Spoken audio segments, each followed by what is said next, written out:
সালাতুল হাজতের পাওয়ার। এই নামাজের পাওয়ার শুনলে আপনি অবাক হয়ে যাবেন যে এই সালাদটা বা যে নামাজটাকে মনের ইচ্ছে পূরণের নামাজও বলা হয়। এই নামাজ যে কতটা পাওয়ারফুল হয়ে থাকে আজকের এই ঘটনাটি শুনলে সেটা বুঝতে পারবেন।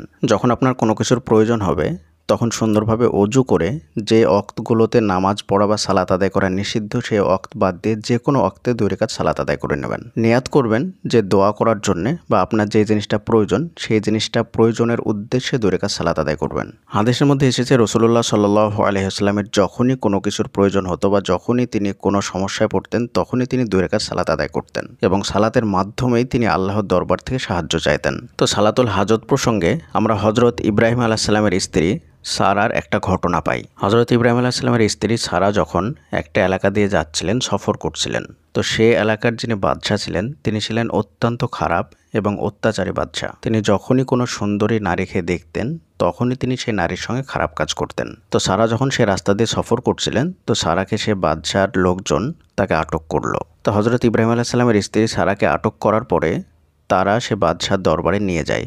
নিয়ে যাওয়ার পরে সে বাদশাহ সারার সঙ্গে খারাপ কাজ করতে চায়। তখন সারা বললেন যে একটু থামুন, আমাকে একটু পানি দিন। তাকে পানির ব্যবস্থা করে দেওয়া হয় এবং তিনি সুন্দরভাবে অজু করেন। অজু করার পরে 2 রাকাত সালাত আদায় করেন এবং সালাতের মধ্যে তিনি আল্লাহর দরবারে দোয়া করেন যে হে আল্লাহ, আমি আপনার প্রতি এবং আপনার রসুলের প্রতি ঈমান এনেছি এবং আমি আমার লজ্জাস্থান আমার স্বামী ব্যতীত আর অন্য কাউকে ব্যবহার করতে দেইনি। আমি আমার লজ্জাস্থানকে হেফাজত করেছি। হে আল্লাহ, আপনি এই কাফিরকে আমার উপর পরাস্ত করুন।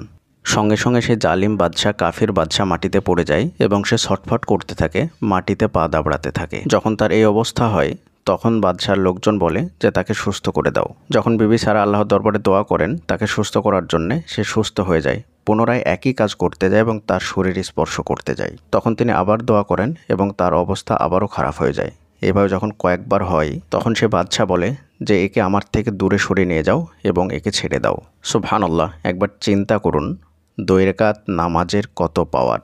সত্যি যদি 2 রাকাত সালাত মন থেকে আদায় করা যায় এবং মন থেকে দোয়া করা যায় তাহলে সেই 2 রাকাত নামাজের দ্বারা পৃথিবীর যে কোনো কাজ করা সম্ভব এবং যে কোনো দোয়া কবুল করানো সম্ভব। কিন্তু দুঃখের বিষয় কি জানেন, যখন আমরা নামাজে দাঁড়াই তখন আমাদের নামাজে মনোযোগই থাকে না। সারা পৃথিবীর যত চিন্তা সব মাথায় আসে, কোথায় থেকে কোথায় চলে যাই নিজেও বুঝতে পারি না। এর মধ্যে হুট করেই কখন সালাম ফিরিয়ে দিই সেটা আমাদের নিজেদের জ্ঞানের বাইরেই থেকে যায়। সালাত এমন একটা জিনিস, সালাতে সবসময় মনোযোগ লাগবে। মনোযোগ দিয়ে মনস্থির করে যদি সালাত আদায় করতে পারি তাহলে 2 রাকাত সালাতই আপনার জীবন পরিবর্তন করার জন্য যথেষ্ট। ইব্রাহিম আলাইহিস সালামের স্ত্রী সারার যদি 2 রাকাত সালাতের এত পাওয়ার হয়, তার সম্ভ্রম, তার লজ্জাস্থান, তার জীবনকে যদি বাঁচিয়ে দিতে পারে 2 রাকাত সালাতের দোয়ার মাধ্যমে, তাহলে আপনারটা হবে না কেন?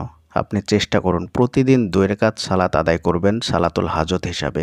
আপনার নিজের হাজত পূরণের জন্যে বা যেটা আপনার প্রয়োজন সেটা পূরণের জন্যে মন থেকে সুন্দরভাবে আপনার সবচাইতে 100% দিয়ে 2 রাকাত সালাত আদায় করার চেষ্টা করবেন। আপনি চেষ্টা করবেন, বাকিটা আল্লাহ সুবহানাহু ওয়া তাআলা করবে। আপনি নামাজের প্রত্যেকটা হুকুমকে সুন্দরভাবে পালন করার চেষ্টা করবেন। দোয়া সানা থেকে শুরু করে নিয়ে রুকু সেজদা, সূরা ফাতিহা, তারপরে তাশাহুদ সব কিছু একদম 100% দিয়ে করার চেষ্টা করবেন। 2 রাকাত সালাত আদায় করে সালাতের সিজদায় অথবা শেষ বৈঠকে আপনার প্রয়োজনটা পূরণের জন্য আল্লাহর দরবারে দোয়া করবেন। যেই টাইমগুলোতে নামাজ পড়া নিষিদ্ধ সেই টাইমগুলো বাদ দিয়ে। যখন সূর্য ওঠে তখন নামাজ পড়া যায় না, যখন সূর্য মাথার উপরে থাকে তখন নামাজ পড়া যায় না এবং যখন সূর্য ডুবে তখন নামাজ পড়া যায় না। এই সময়গুলো মোটামুটি 10 মিনিট মতো, এই সময়গুলোতে নামাজ পড়া যায় না। এই সময়গুলো বাদ দিয়ে যে কোনো সময় 24 ঘন্টার মধ্যে আপনি 2 রাকাত সালাত আদায় করতে পারেন। দেখবেন আল্লাহ সুবহানাহু ওয়া তাআলা আপনার দোয়াকেও অলৌকিকভাবে কবুল করে নেবেন ইনশাআল্লাহ।